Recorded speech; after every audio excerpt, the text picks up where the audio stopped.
یہ کہانی ہے بلال کی۔ ایک 12 سالہ بچہ جو روز سکول کی بجائے شہر کے چوک پر جوتے پالش کرتا ہے۔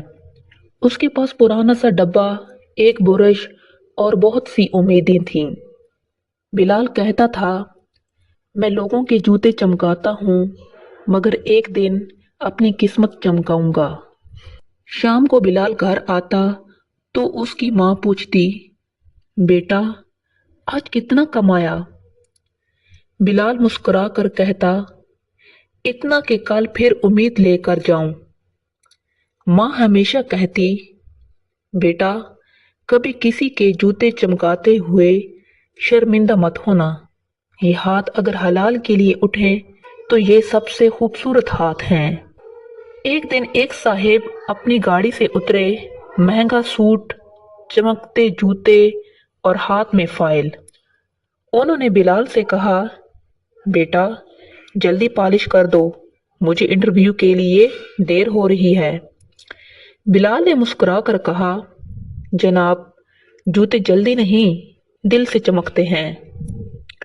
اس نے جوتے صاف کیے، پھر ٹیشو سے پوچھا اور آخر میں آہستہ سے کہا، بس صاحب اب قسمت بھی چمک جائے گی۔ صاحب ہنسے مگر دل سے دعا دی۔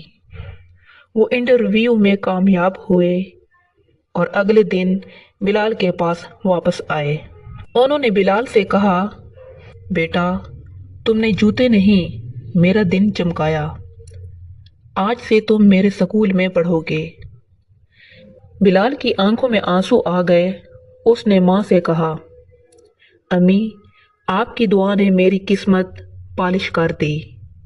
چند سال بعد وہی بلال ایک بڑے آفس میں بیٹھا تھا۔ میز پر ایک چھوٹا سا پرانا پالش کا ڈبہ رکھا تھا، یادگار کے طور پر۔